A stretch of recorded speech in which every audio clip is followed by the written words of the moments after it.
The Story of an Hour by Kate Chopin. Knowing that Mrs. Mallard was afflicted with a heart trouble, great care was taken to break to her as gently as possible the news of her husband's death. It was her sister Josephine who told her, in broken sentences, veiled hints that revealed in half-concealing. Her husband's friend Richards was there too, near her. It was he who had been in the newspaper office when intelligence of the railroad disaster was received, with Brently Mallard's name leading the list of killed. He'd only taken the time to assure himself of its truth by a second telegram, and had hastened to forestall any less careful, less tender friend in bearing the sad message.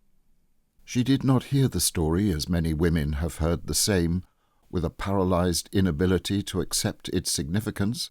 She wept at once, with sudden, wild abandonment, in her sister's arms. When the storm of grief had spent itself, she went away to her room alone. She would have no one follow her. There stood, facing the open window, a comfortable, roomy armchair. Into this she sank, pressed down by a physical exhaustion that haunted her body and seemed to reach into her soul. She could see in the open square before her house the tops of trees that were all a-quiver with the new spring life. The delicious breath of rain was in the air. In the street below, a peddler was crying his wares. The notes of a distant song which someone was singing reached her faintly, and countless sparrows were twittering in the eaves. There were patches of blue sky showing here and there through the clouds that had met and piled one above the other in the west, facing her window. She sat with her head thrown back upon the cushion of the chair, quite motionless, except when a sob came up into her throat and shook her, as a child who has cried itself to sleep continues to sob in its dreams. She was young, with a fair, calm face, whose lines bespoke repression and even a certain strength. But now there was a dull stare in her eyes, whose gaze was fixed away off yonder on one of those patches of blue sky. It was not a glance of reflection, but rather indicated a suspension of intelligent thought. There was something coming to her, and she was waiting for it, fearfully. What was it? She did not know. It was too subtle and elusive to name, but she felt it, creeping out of the sky, reaching toward her through the sounds, the scents, the colour that filled the air. Now her bosom rose and fell tumultuously. She was beginning to recognize this thing that was approaching to possess her, and she was striving to beat it back with her will, as powerless as her two white slender hands would have been. When she abandoned herself, a little whispered word escaped her slightly parted lips. She said it over and over under her breath. Free, free, free. The vacant stare and the look of terror that had followed it went from her eyes. They stayed keen and bright.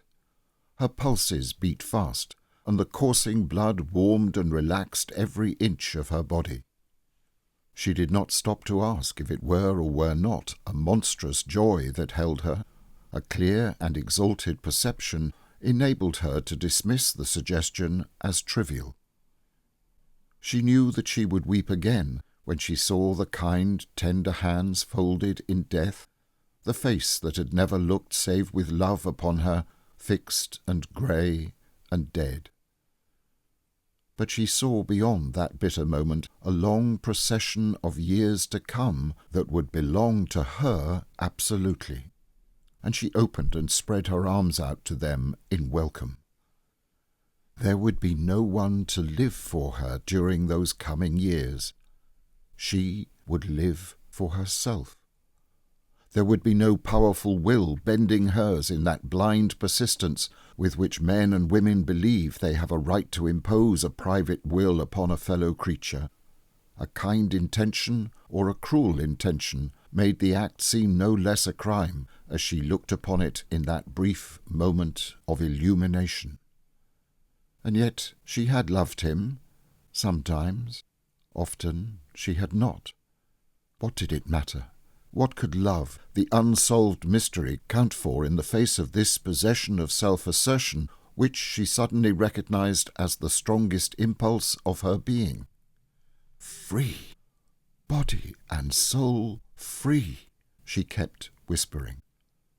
Josephine was kneeling before the closed door with her lips to the keyhole, imploring for admission. "Louise, open the door. I beg, open the door. You will make yourself ill. What are you doing, Louise? For heaven's sake, open the door." "Go away. I am not making myself ill."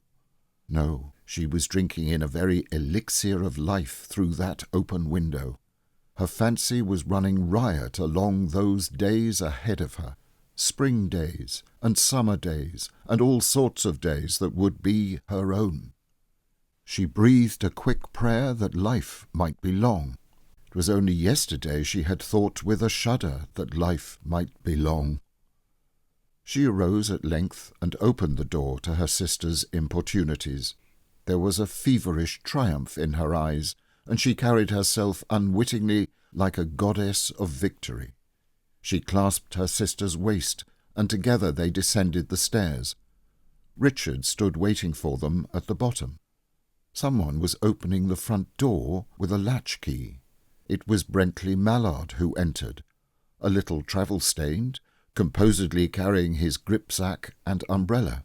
He had been far from the scene of the accident and did not even know there had been one. He stood amazed at Josephine's piercing cry, at Richard's quick motion to screen him from the view of his wife. But Richard's was too late. When the doctors came, they said she had died of heart disease, of the joy that kills.